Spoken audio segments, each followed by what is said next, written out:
quit. It was advertised as a 3-week series by Sarah Abdel-Shahid. There's no guarantee that I'm doing it next week. That was Abuna Thomas being very, very hopeful. But today for sure I'm doing, obviously. So mine today is called Quit Comparing.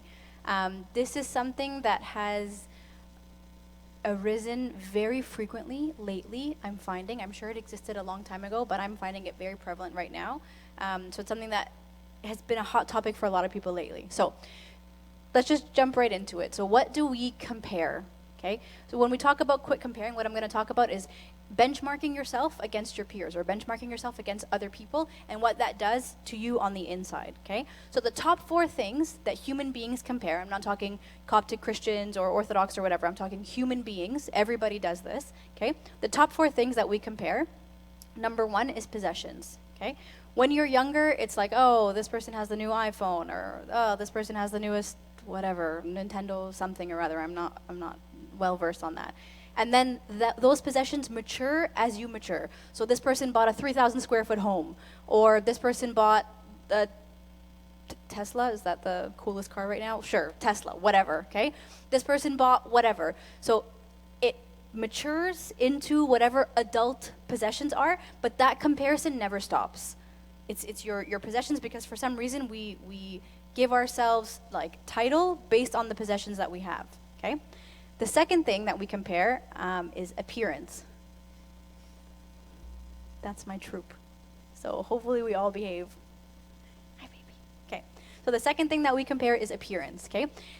In high school, if I was speaking to a high school group of people, I would say, this is really hard for girls. Oh, she's like, thinner than me, and she's whatever, her eyebrows are thicker than mine, and her eyelashes are longer, and her eyelash person is so great, and she did such a great job, and you can't even tell, and blah, blah, blah. For adults, okay, I am new to the fact that this is in our community. What I'm hearing is that this manifests itself in, like, procedures. Like, did you guys know there's something called a chin tuck? So, like, if you do like this, you can look like this, or you can get someone to pull it back and do this, apparently, okay?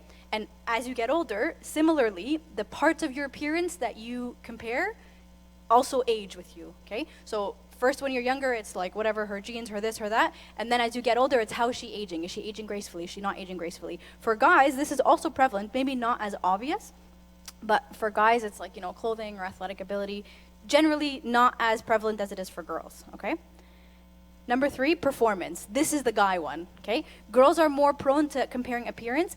Guys are more prone to comparing performance, okay? So performance at work. So how far ahead in work are you moving? What is your title, okay? Are you a boss? Yes or no? Do people answer to you? Yes or no, okay? And athletic ability, okay? This is the guy thing. But girls also compare performance in the workplace as well. But guys are more predisposed to this one. And the last one, okay, which I'm finding is very prevalent in this demographic, like this age group, okay, is circumstances, okay? So your jobs, your wealth, your relationships, okay? I'm particularly like in tune to this one because I love relationship goals. It's my favorite service ever. Promo for anybody who wants to come to relationship goals in November. So like proposals and after parties and like how big is her ring and like did they do a same day edit for the proposal and for the engagement and for the wedding or just for one of them, like that mess, okay? So very, very, very dangerous to do stuff like that because all you're seeing is the surface. This is not going to turn into a social media talk because I think that that's coming. Like there's an inter-parish grad event or something where they're going to talk about social media, but all you're seeing is the surface. Hi.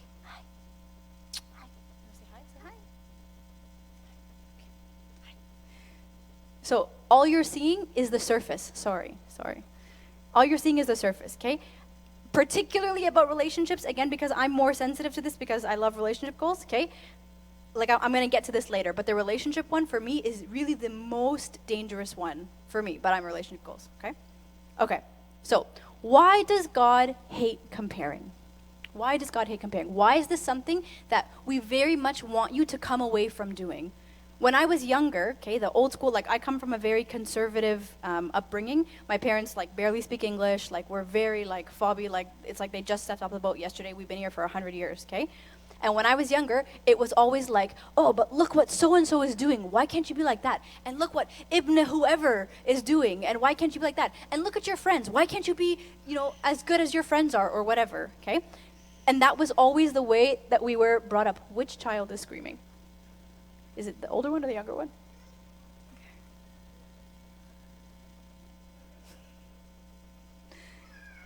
She loves microphones, just like her mama, so she wants to hold it. Sorry. Now I'm distracted.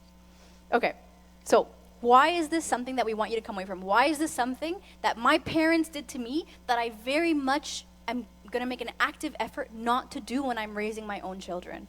The first reason is because comparison is the death of contentment, okay? As soon as you start comparing, what you were once content with, you are no longer content with, okay? And in 1 Corinthians 10, St. Paul's telling us, for we dare not class ourselves or compare ourselves with those who commend themselves, but they, measuring themselves by themselves and comparing themselves among themselves, are not wise. Like, he's basically saying you're stupid. Like, are not wise is a nice way of saying, like, you're an idiot, okay? If you're going to sit there and you're going to benchmark yourself against somebody who doesn't have it together, you're an idiot. Essentially, okay? If you're going to sit there and compare yourself with somebody or benchmark yourself against somebody who thinks they have it together and who doesn't have like a big picture view of life, your perspective is also very narrow. So he's telling you that this is ridiculous, okay? It gives you the wrong criteria for evaluating your success. So all of a sudden, it shifts your perspective where success should be that you've become who God wants you to be. Now, your success is defined by you becoming who that other person thinks that you should be, or you becoming who society thinks you should be, or you becoming who your parents think you should be, if your parents are the frame of reference. It's you defining your success in terms of somebody who's not God.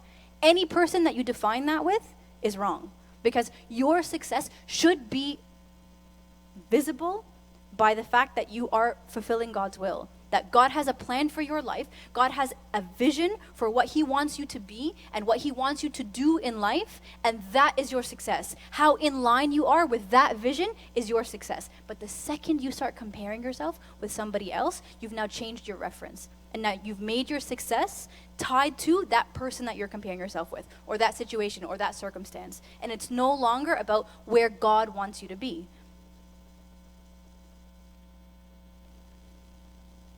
So the problem with this is that it takes a lot of insight to be able to acknowledge that you're doing that, because you want things in your life to always be better. You want to strive for more. Like, let's say you're one of those, uber academic people. There's nothing inherently wrong with striving for higher education or higher academics, unless it's because you're comparing yourself to X, Y, and Z. So it's hard for you to have insight into that, right? It's hard for you to say that, okay, now my motivation for doing X is because that person did it, as opposed to this is what I feel God is calling me to do. It takes a lot of insight to be able to acknowledge what you're doing, especially because the grass is always greener. Whatever you're comparing yourself to, whatever you're striving for, seems like it's better. And that's why you're trying to do it. That person that you're comparing yourself to seems like their life is better. And that's why you're trying to get that. Or their job is better, or their relationship is better, or everything is better. And so there's nothing inherently wrong with trying to aim for better, but it's your motivations that you have to assess, right? It almost requires you to dig a little bit deeper and to see why you're doing what you're doing. Why does that person's situation make you crazy? Why does that person's situation make you want to do something differently when yesterday you didn't want to do anything differently? That's the motivation that you have to assess, and that's the part that takes a lot of insight.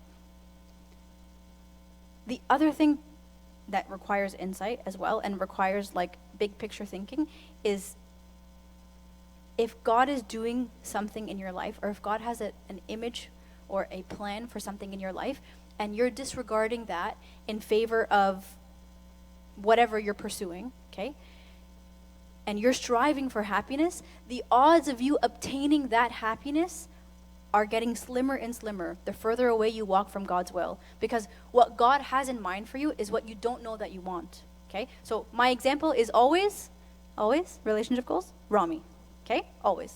He's my example in almost every talk I give, okay? Rami, small group, it's nice. I refused to date Rami for a very, very long time. I'm not going to give numbers because, like, the poor guy, you guys know him. But I refused to date Rami for a very, very, very long time. Very long time. Like ridiculously long. Like, if I was his friend at the time, I would tell him, like, you need to just cut your losses and move on, find somebody else. Because, in my mind, Rami was, I didn't want anything about him, okay? I was very anti his profession. I was very anti, like, his church back in the day when we had church rivalries, okay? Like, Mississauga, no, not interested, sorry, for those of you who I don't know who are from Mississauga, okay? I'm better now, I married him, okay? Just not, like, Rami's older than me, I'm like, what's this? Like, he was everything, like, every ex on my list was Rami. He hit every single ex. And I was like, this is ridiculous. I'm not going to date somebody that I know I don't want, okay? Until, long story, come see me after, come to relationship goals, whatever. We ended up going on a date, and as the relationship progressed, it was made clear to me that Rami was everything I didn't know I wanted, okay? Rami showed me the things that I should have wanted that I didn't know to want, okay? God had in mind, like, almost like relationship education for me, okay? I thought in my narrow-minded view that I knew what I wanted in a husband. I thought I knew. I had no idea. Because until I met Rami, I had no idea. That, for me, is the perfect analogy of God's will, okay? You think you know what you want. You think you know. But he actually knows, okay? He actually knows what you need. He actually knows what is better for you. He actually knows how to fulfill everything you need. But you have very limited vision. You can only see this much, but he can see everything. So the further away you walk from his will, the further away you are from getting what will actually make you happy, not what you, in your limited perspective, think will make you happy. And that's why comparisons kill your relationship with God. They kill it. Because you now start to divide yourself from what he wants for you, and you tell him what you know you want, or what you know you need, because that person has it. And that person appears to be happy, and therefore I will be happy if I have it. So you need to give it to me. It kills your spiritual life, this concept of comparison, okay? And it also confuses your identity. Like, who are you? Are you, like, ex-son of God, daughter of God? Or are you trying to be whoever that person is? It really messes with your spiritual life, and it messes with your head. It messes with your perspective. It messes with your goals, okay? I love this quote from C.S. Lewis. We say that people are proud of being rich or clever or good looking, but they're not. They are proud of being richer or more clever or better looking than others. If everyone else became equally rich or clever or good looking, there would be nothing to be proud of. That's comparison. It puts your goals in all the right places. It makes your contentment and your happiness relative and not absolute. And it kills your spiritual life. It kills your relationship with God. Okay? Why else does God hate comparisons? Because it makes you prideful. Okay? So the first analogy of comparisons is that, sorry, my daughter's friends. My daughter's not here, her friends are here. So the second part is that comparison makes you prideful, especially if you're on the more forgiving end of the comparison, okay? So, there are the comparisons that mess with your head because they're better than you, or they're more successful than you, or they're taller than you, or whatever your thing is that's driving you crazy, okay? But then there's the flip side. There's I'm going to compare, and I come out on top of this comparison, okay? I'm doing better at work. I'm skinnier, whatever, okay? I'm more successful. I am whatever your thing is, okay, where you come out on top. That also kills your spiritual life, because then that tells you that you're doing a great job. You're awesome. You're so great. And while you may be, okay, nothing that you have hasn't been given to you by God. Nothing, okay? But the second you stand there and you compare yourself to another person and you come out on top, all of a sudden, you're amazing. And you're so great. And you're doing everything on your own, and you have so much to be proud of. And that kills your relationship with God. Because somebody who is independently doing phenomenal in their life is much less likely to give thanks where it's due, is much less likely to acknowledge that everything that they have been given in their life, every blessing they have received, everything. How many times, so the example here is the Pharisees, right? Like, God, I thank you that I am not like other men. All these people that are sinners and that are beneath me. And probably the odds are that none of us do this in our prayers. None of us stand at home in our rooms and say, God, I thank you that I am not like Aki. Sorry, you're the easy prey. Okay? Nobody does that, okay? But probably, okay? You see something on Facebook. This is not a social media talk. You see something on wherever, okay? And you're just like, whew, thank God that's not me. Or, whew, I would never do that. What is she thinking posting that? I would never do that. And all of a sudden, in the back of your mind, these comparisons are happening. And all of a sudden, in the back of your mind, you're better than them. And you're more successful than them. And you're a better servant than them. And you're a better whatever than them. Kills your spiritual life. Kills it. Last one. Comparison makes us resentful. Okay? And for me, this is the most worrisome one because this resentment happens internally that nobody knows about, okay? There's somebody who's you're comparing yourself to and you hate that person. Like, they make you crazy. Like, every time something great happens to them, you're like, just, you hate it, okay? But nobody knows. Because you talk about them, you're like, oh, I love her. She's so great. Oh, I'm so happy for her. Mabruk. She just got engaged to a CEO and he has his own jet. I'm so happy for her. And you want to die, okay? That all happens on the inside. So it's not even like there's somebody who's able to help you see it, to help you fix it. Because it's all happening on the inside. Because you have to keep up appearances, right? The resentment is so dangerous. And it eats away at you. It eats away at your mind. It eats away at your insecurities. It eats away at your demeanor, okay? Because you can only be so happy for her for so long, okay? It's going to come out. There's going to be a chip in your armor at some point. And it's like the silent killer, okay? Perfect example is King Saul and David, okay? So up until this point, David had only helped King Saul, okay? Only helped him. He fought the battle for him with Goliath. King Saul was down and mopey and David played the harp to cheer him up. They were friends, okay? They're friends. So David is victorious over Goliath, okay? And they're coming back to this celebration parade, okay? Whatever, the NBA playoffs parade, okay? When the men were returning home after David had killed the Philistine, the women came out from all the towns of Israel to meet King Saul with singing and dancing and joyful songs. These women are like cheerleaders, okay? They're like the entertainment, okay? As they danced, they sang, Saul has slain his thousands and David his tens of thousands. There's a 2-word difference in those 2 lines, okay? Saul has slain thousands and David tens of thousands. This comparison right here is the death of their relationship. This one line right here that I have highlighted in red is the death of the relationship between King Saul and King David. It only goes downhill from here. That's it. After this one line, they are never friends again. Never.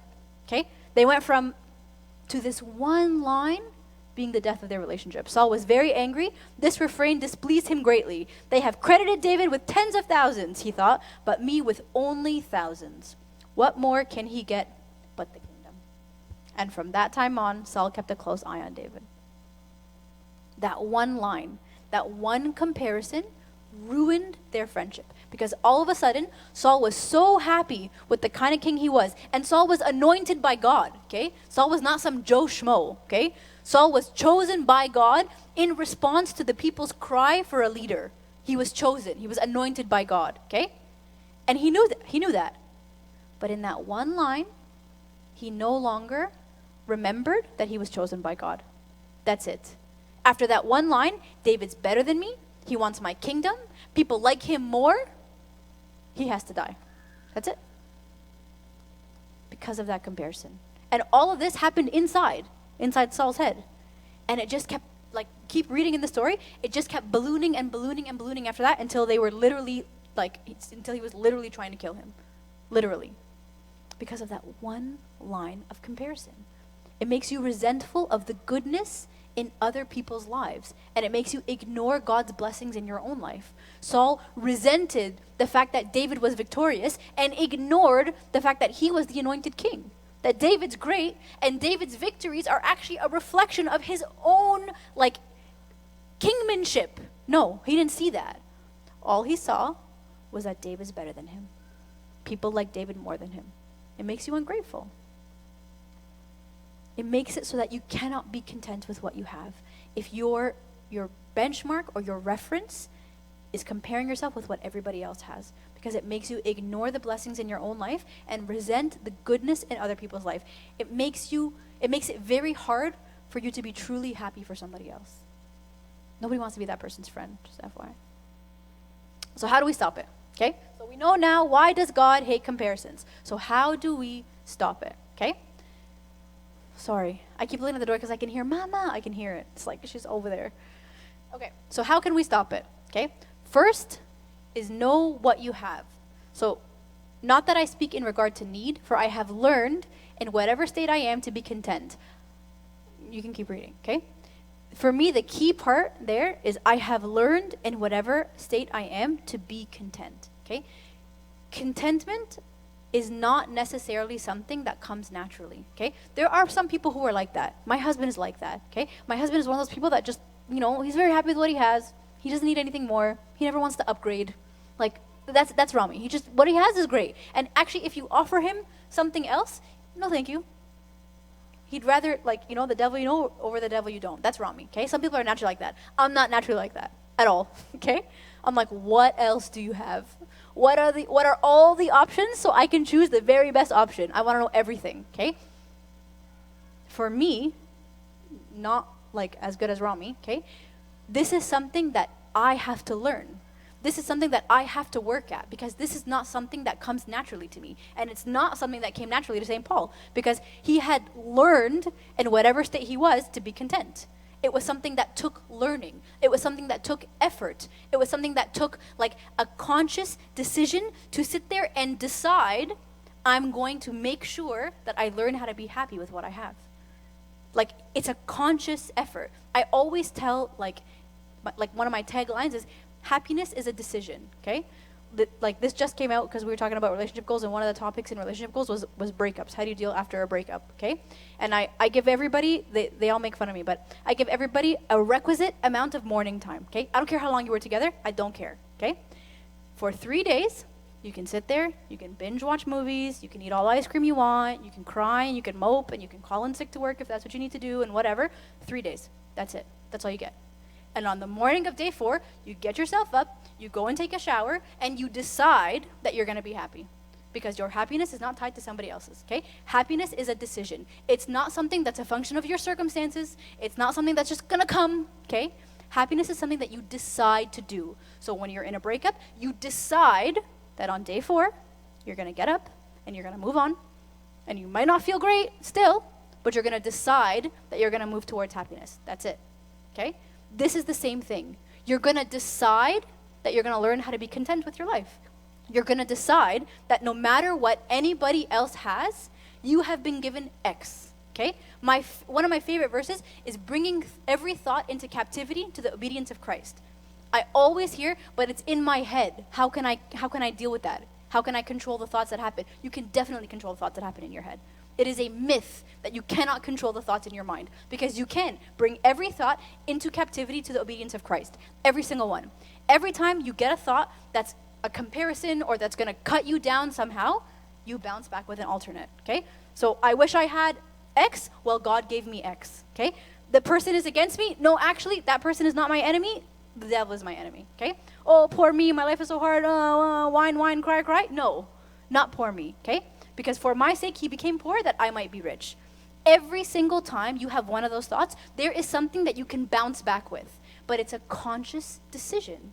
It's something that's going to require effort. It's something that's going to require, like insight, for sure. But it's going to be something that is hard work, because you are creating a new habit. You are creating a new skill. And that's going to take time, and that's going to take work, and that's going to take effort. But is it possible? Yes, it is possible. Because people have done it. St. Paul did it. I mean, that's a very high bar. But is he human? Yes, he is. Could he do it? Yes, he could. This is not something that is outside of human control. You can do it. Every time you get one of those thoughts, you clap back with the alternative. You clap back with what the truth is, okay? A few months ago, we did a talk on speaking the truth in love, and how you tell yourself your own narrative, and that's why you get into conflict so often. Here, in these kinds of situations, when you compare yourself, you are telling yourself a narrative. You're telling yourself that person is happier because they have a nicer car, or they have a more grand whatever, or their relationship is more social media heavy, and therefore they must be happier. That's a narrative that you're telling yourself. So now you clap back with what the truth is. But in order for you to fight back with the truth, you have to know the truth.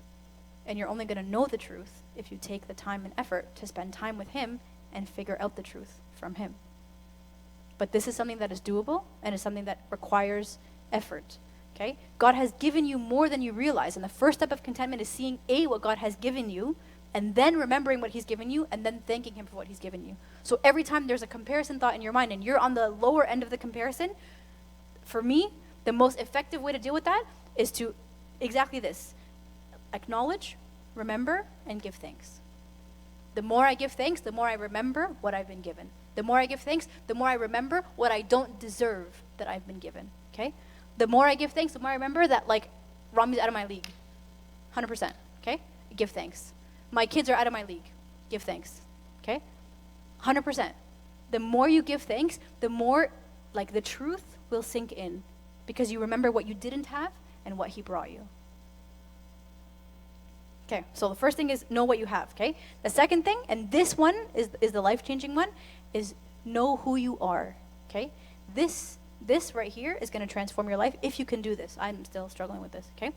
For we are his workmanship, created in Christ Jesus for good works, which God prepared beforehand that we should walk in them, okay? We hear this a lot from when we're kids, like kids' conventions and all that stuff like that. We are his workmanship. What does that actually mean, okay? Think about, like, an artist, okay? You know, like, I have to self-disclose, like, I'm not an artsy person. I'm in the sciences, okay? But when I think about friends of mine who are artsy, okay, and they have these things called, like, showcases or, like, whatever, exhibits or that kind of stuff, okay? What do they put on display, okay? They put on display their workmanship, their best work. That's what they put on display. You're going to have some, like, 100 people coming to see whatever your artistic thing is that you do, okay? You're not going to pull up your first draft of something. You're going to put your best things out there. You're going to showcase your workmanship. You're going to showcase your skills. You're going to showcase your best, okay? That's us. We are his best. That makes me feel bad because, like, you know, there's got to be better out there, okay? But fine. If you tell me that, I believe it, okay? If you tell me that I am your workmanship and I'm your best, okay, I believe it. And if I really believe it, it's offensive for me to take what he says is his best and want to transform it into something else that somebody else has dictated is better. It's offensive, okay? If I really believe that I'm his workmanship, if I really believe that I'm his best work, if I really, really believe that I am his daughter and I am loved, like so incredibly loved, and he has a plan for me, and that plan is what I need, and it's what I want, and it's what I don't know I want, it's silly for me to try and transform my life according to somebody else's plan. Some Joe Schmo who has no bird's eye view of life. Like some Joe Schmo who doesn't have it together. They just are very social media active. It's not a social media talk, okay? If you know who you are, okay, you know who you don't have to be, okay? Like, so for example, okay, you saw my daughter's running in and out here, okay? I have a daughter, okay? So in my mind, as she's getting older, all I'm thinking about are like body image and like self-esteem and like confidence issues and like all those things that like you pray that they will figure out and you try to figure out how you're going to help them figure it out, and it's just a mess, okay? It's a mess, okay? For me, okay, when I raise my daughter, the main thing that I want to teach her is confidence. Because if she has a good self-esteem, she won't need to try and be somebody else, okay? She won't need to try and post whatever picture so that guys will like her. Or she won't need to try and say whatever or curse however or dress however so that these girls will accept her into their group of friends. She won't need to do that because she'll know who she is, right? She'll know that this is not who she is, and she's confident in that, and that's fine, okay? This is a very elementary, basic, like, approach, but it never goes away. Because if we know who we are, okay, if we know that we are loved by him, if we know that we are created by him, we are formed by him, like every single detail was handcrafted by him, then we know that we don't have to be somebody else. We know that, you know, while that's your life, that's great for you, but God has something great for me. And whatever it is he has for me is what I want, because it's the best thing for me, 100%. If you believe that, right?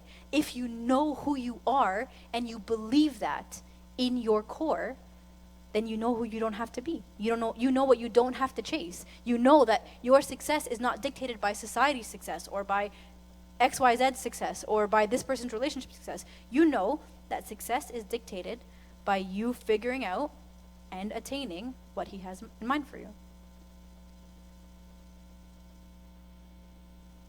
So I'll give you just a rough example. Just want to check my time. I'm late as always. Okay, so I don't want to use this example because I didn't know Aki was going to be here. Ugh. Okay. Aki, Sarah's secret.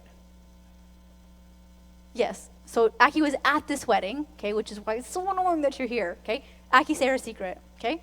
So Rami's group of friends are a difficult group of people. Is this being recorded? Okay. They don't like SMSV, it's fine, okay? So I went to this is the first wedding that I was invited to when I started dating Rami, but like, nobody knew we were dating, okay? I got my own invitation separate from Rami's because nobody knew we were dating. Like, we weren't engaged, so like, we're not legit yet if we're not engaged. Like, that whole mess, okay? So I'm going to this wedding because Rami is one of Rami's closest friends, and I think Rami's on the bridal party. I don't really remember, okay? But like, I gotta like, okay? Nobody can know, okay? So this is like kind of like our first like public kind of outing, sort of. And like, I wasn't sitting with him because he was in the bridal party. I was sitting with Aki, which is great. I love you, Aki. Okay. And like, I was sitting with like a bunch of people, like just randoms, but like, it's fairly obvious, like, what's my connection to Jack Exarian? Like, nothing. I don't even know the guy, okay? So, whatever, we're there. And this is our first, again, public outing. So Rami's being like, hyper, like, like we don't know each other, okay? Like, and like brutal, okay? Rami, if you know Rami, he's very task focused, okay? He's got a task, and that's all he sees, and he's very like fixated on it, okay? So his task was to not blow our cover, okay? At this wedding. So Rami's like literally like if I'm like walking by him, he'll go that way, okay? If like somebody mentions me in passing, he like, blah, and like changes the subject, okay? Like just overtly, awkwardly in the other direction, okay? To the point that it was offensive, okay? Like, I, even if we're not dating, I can talk to you, like I promise. Like, I talk to people who I'm not dating at this wedding. Nobody thinks I'm dating every single person I talk to. Like, I can have a conversation with you. It's okay. No. I would like go up to talk to him, and he'd like run away. Like, literally, okay? To the point, this is like totally like revealing everything. His mom, okay, I love his mom, she's very nice, went and like shouted at him, and she's like, what is wrong with you? Like, everybody can see that you're doing the opposite. Like, you're being obvious for a different reason. Like, are you insane? Okay? At this time, okay, again, we were not engaged. We were just dating, okay? And, like, back in that time, like, different society, different culture, like, unless you're engaged, you're nothing. Like, it's just, like, you could break up at any moment. Nobody gives you any credibility, right? Like, so 2 days later, it was his other friend's wedding, but I'm not invited because I was just a girlfriend. I wasn't a fiance, right? So there's no credibility. So that also plays with your mind, right? So, like, although I understood on a logical basis what he was trying to do, I was also starting to get offended. And I was like, okay, forget it. Like, if this is not what you want, like I'm fine. Like, if you're gonna run away every time I try to talk to you, like, that's fine. Like I'm happy to, you know, like, move past this. Like, I don't really care, okay? And again, at this point, Aki, I hate that you're here, okay? No, it's fine, okay.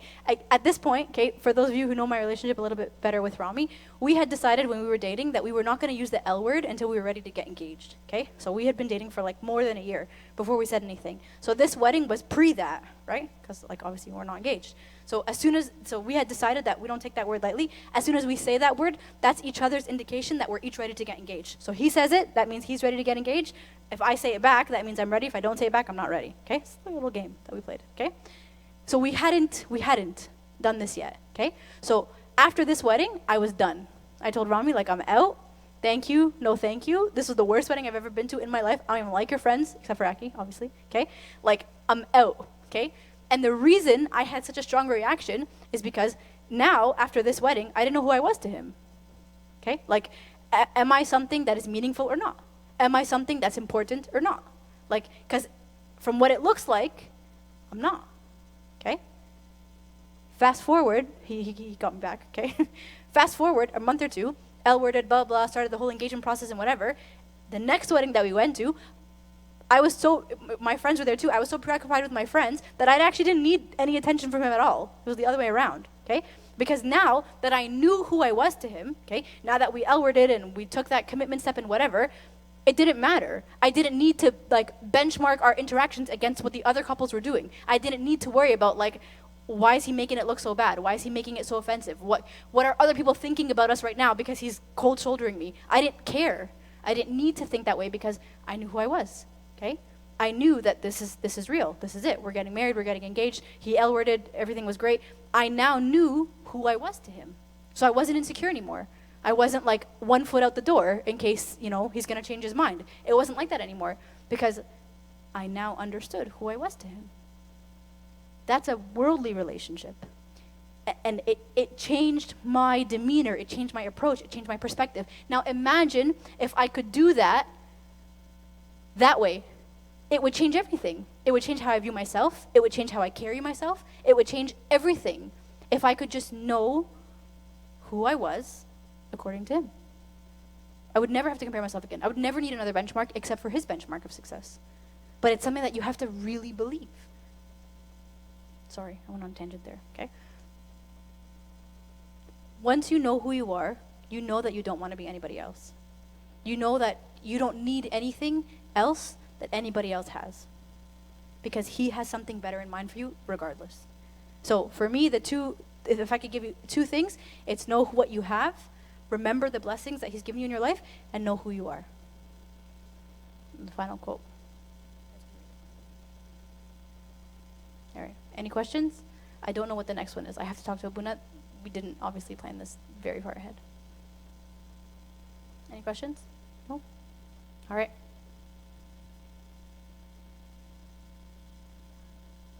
Any announcements from the people who run this meeting? I will hand it over to Angie. I'm not being rude, but I'm super late for nap time, so I really have to go. I'm so sorry. That was insane. Like a very amazing speech. It was so good. Like bombshell of knowledge. Yeah. Thank you so much. Like that was insane. And it must be, very difficult to manage family life, mother life. Anyways, Marina's not here, so there's Intergrad tonight. It's at St. Mark's Cathedral. You all know about it, so if you don't, I think it starts at 4:30. Yes. Go. It's fun. You sign up at least. It's really good to sign up. They just have an idea of if you're coming. Other than that, I can't think of anything else. Come next week. We'll be here, and have a good day.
Hello.